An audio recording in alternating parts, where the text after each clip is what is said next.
नमस्ते।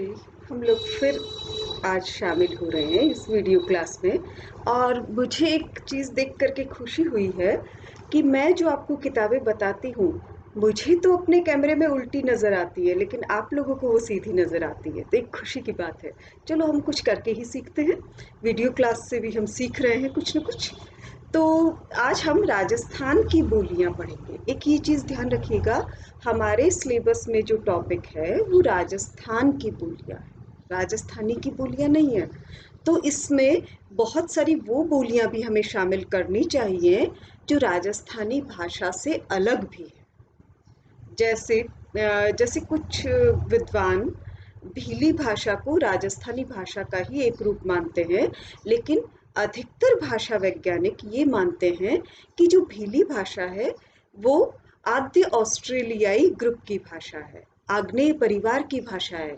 और राजस्थानी है वो आर्य भाषा परिवार की है।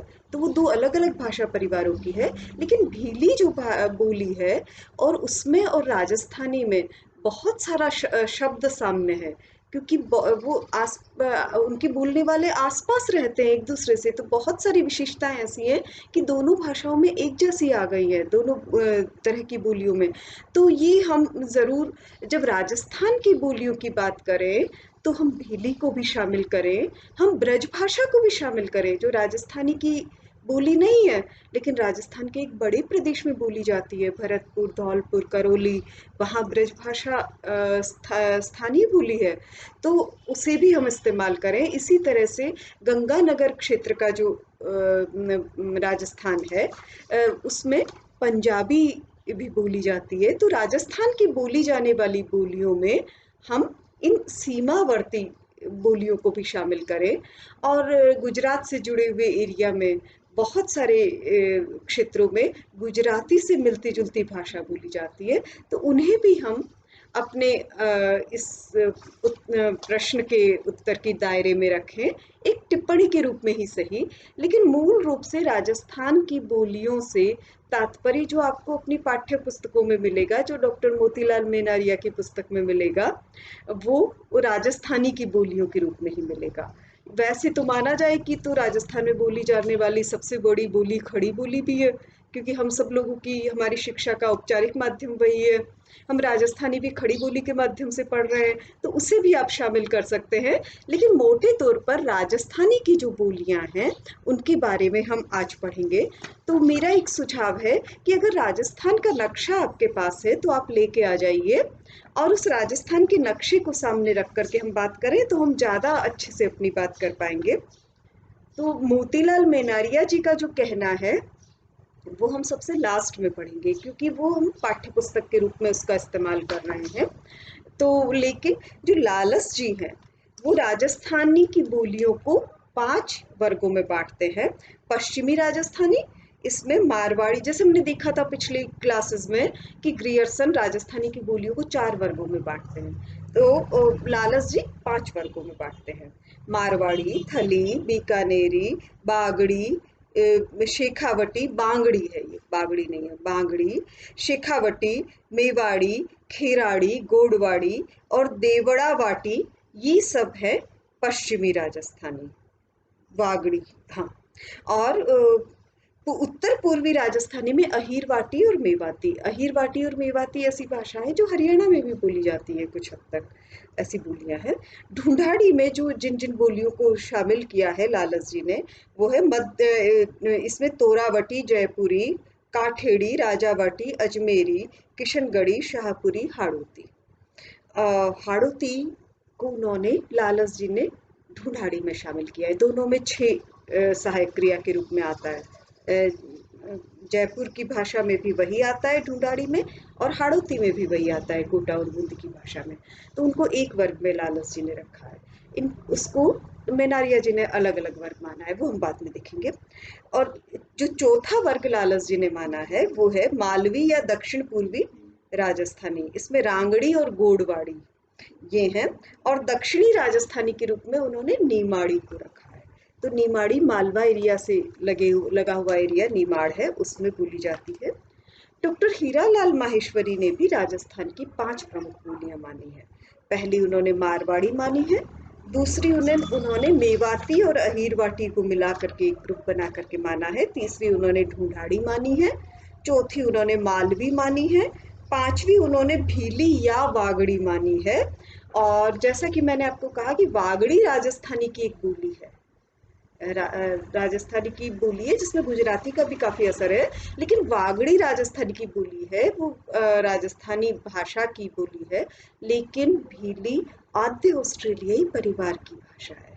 तो हमें इन दोनों को मिक्स नहीं करना चाहिए, लेकिन हीरालाल माहेश्वरी जी का बड़े आदरणीय राजस्थानी के मर्मज्ञ हैं, मैं उनकी बात का सम्मान करती हूँ। तो शायद उन्होंने एक वर्ग में इसलिए रखा होगा क्योंकि वागड़ एरिया में भील लोगों का बहुतायत पाया जाता है, और वो भील लोग जो आपस में भीली भाषा में बोलते हैं, लेकिन जब वो शहरी क्षेत्र में आते हैं, ग्रामीण क्षेत्र में आते हैं, तो वो वागड़ी भी बोलते हैं। तो शायद हो सकता है ये भ्रम का ये कारण रहा हो। और वागड़ी और भीली बहुत समय से आसपास बोली जाती रही है, तो बहुत सारी विशेषताएं उनमें एक जैसी आ गई हैं। तो इस कारण भी माहेश्वरी जी ने ऐसा किया हो, लेकिन मूल रूप से भीली आद्य ऑस्ट्रेलियाई परिवार की भाषा है और अलग एक भाषा है। और इस भाषा के बोलने वाले सिर्फ राजस्थान में ही नहीं, महाराष्ट्र में भी हैं, मध्य प्रदेश में भी हैं, बहुत सारे राज्यों में आपको मिलेंगे। तो फिलहाल हम इस विवाद को यहीं छोड़ते हैं कि भीली राजस्थानी की बोली है या नहीं, क्योंकि जो राजस्थानी की जो भाषिक विशेषताएं हैं उससे भीली की अपनी कुछ विशिष्टताएं हैं। तो उसे अलग भाषा बोली के रूप में रखना ज़्यादा उचित रहेगा। लेकिन फिलहाल हम ये देखते हैं, मोतीलाल मेनारिया जी का तो हम वर्गीकरण पढ़ेंगे ही, लेकिन आप लोगों ने एक कहावत सुनी होगी कि चार कोस पर पानी बदले आठ कोस पर वाणी। अब ये जो चार कोस और आठ कोस, चार कोस पर पानी का स्वाद बदल जाता है और हर गांव के बाद, उसी तरह से आठ कोस अगर जाए तो आठ कोस के साथ भाषा बदल जाती है। लेकिन ये भाषा का बदलना कहीं भी जिलों के बॉर्डर के बदलने की तरह नहीं होता, ये सब भाषाएं एक से लगी दूसरी चलती रहती हैं, तो इनका बदलना बड़ा स्मूथ होता है।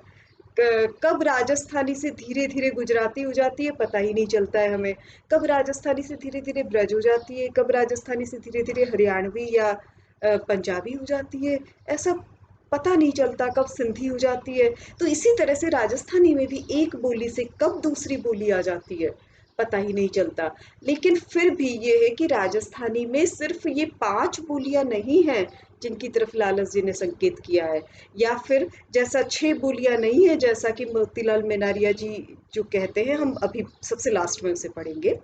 तो केवल पांच या छह बोलियां नहीं है, कि राजस्थानी में ही दर्जनों बोलियां हैं और जिनकी अपनी विशेषताएं हैं। लेकिन उन दर्जनों बोलियों के होते हुए भी एक राजस्थानी की सामान्य विशेषताएं भी कुछ हैं, इसलिए वो राजस्थानी की बोलियां हैं। लेकिन उन दर्जनों बोलियों को इन विद्वानों ने पांच या छह वर्गों में बांटा है। तो मैं आपको मोटे तौर पर बताती हूँ, ये जो मैं बता रही हूँ राजस्थान के नक्शे का सहारा लेकर के भी, ये भी राजस्थान की सारी बोलियों को प्रकट नहीं करती है, ये भी उनमें से कुछ प्रमुख बोलियों को लेती है। जैसे जैसे मैं हम लोगों ने ये डिस्कस किया था कि पंजाब से जुड़े हुए गंगानगर एरिया में पंजाबी बोली जाती है, ब्रज से जुड़े हुए एरिया में ब्रज बोली जाती है, और उसी तरह से जैसलमेर का जो एकदम ध्रुव पश्चिम का इलाका है वहाँ कुछ सिंधी से मिलती जुलती भाषा भी बोली जाती है। लेकिन फिर भी राजस्थानी की जो बोलियां है उनको हम, भीली तो है ही उदयपुर में, और वागड़ क्षेत्र डूंगरपुर बांसवाड़ा और सिरोही के कुछ प्रदेशों में भीली और उसकी अलग अलग बोलियां बोली जाती हैं, तो वो भी हमारी प्रमुख बोलियां हैं राजस्थान की बोलियों में। लेकिन राजस्थानी भाषा की प्रमुख बोलियां मैं आपको नक्शे के आधार पर बताने की कोशिश कर रही हूँ।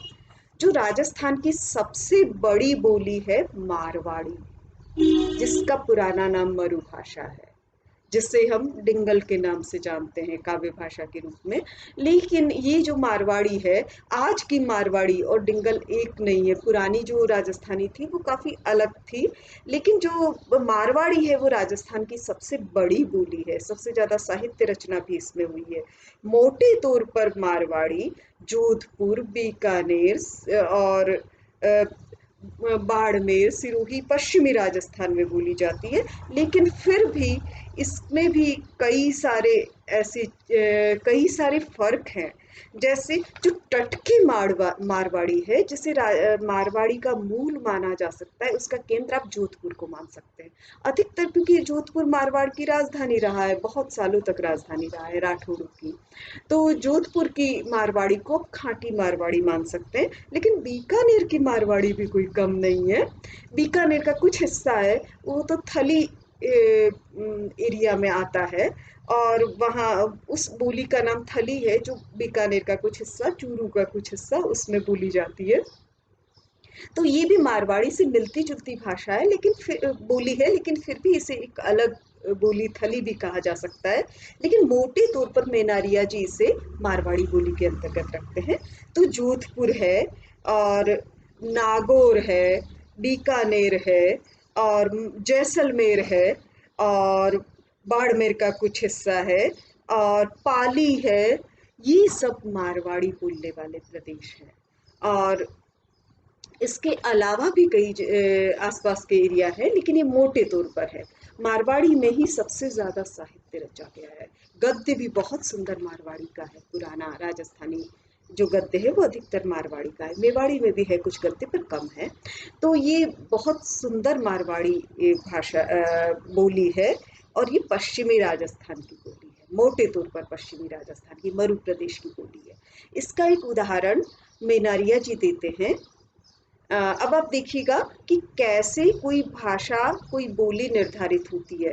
एक आप ध्यान दीजिएगा कारक विभक्तियों पर, और एक आप ध्यान दीजिएगा क्रियाओं पर। एक कंजूस कने थोड़ो सो धन हो, उनने रोजीना इण बात रो डर रेवतो कि संसार रा सगड़ा चोर और डाकू मारा ही धन माथे निजर गड़ायोड़ा है। गड़ायोड़ा है, क्रिया देखिए। और है ना, उनने, इन बात रो, है ना। तो ये जो विभक्तियां हैं, कारक विभक्तियां, ये जो अव्यय शब्द है, ये जो क्रियाएं हैं, ये जो सहायक क्रियाएं हैं, ये तय करती हैं कि हम इस बोली या भाषा को किस वर्ग में रखें ना। तो मारवाड़ी का एक उदाहरण आपने देखा, बाकी बोलियों का भी हम अभी देखेंगे। तो ये मारवाड़ी कि कुछ इसमें संस्कृत, प्राकृत, अपभ्रंश, अरबी, फारसी, अंग्रेजी भी, आजकल तो हिंदी के बहुत सारे शब्द हैं, अंग्रेजी भी, इन सब के शब्द आ जाने पर भी उनकी कारक विभक्तियां, उनकी मूलभूत शब्दावली, संबंध सूचक जो शब्द है वो, और कुछ खाँटी शब्द वो बड़े जोरदार हैं, उनकी क्रियाएं वो उस बोली या भाषा को निर्धारित करते हैं। मारवाड़ी एक भाषा रही है, आज वो एक बोली के स्तर पर आप उसे भले गिने, क्योंकि राजस्थानी को हम भाषा का दर्जा देंगे तो उसमें कई सारी बोलियां हैं, जिसमें मारवाड़ी भी है, लेकिन उसका एक बड़ा समृद्ध इतिहास रहा है। तो ये जो आज हम राजस्थान की बोलियों के बारे में बात कर रहे थे, तो इस वीडियो को हम यहीं खत्म करते हैं, क्योंकि वीडियो अपलोड करने में जो परेशानी है, तो इससे बड़ा वीडियो हम बना नहीं सकते एक बार में। तो हम आज के वीडियो को यहीं खत्म करते हैं, लेकिन अगले वीडियो में हम राजस्थानी की दूसरी बोलियों के बारे में बात करेंगे। और तब तक आप राजस्थान का नक्शा भी अरेंज कर लीजिए, उसको साथ लेके पढ़ेंगे और ज़्यादा मजा आएगा। नमस्ते।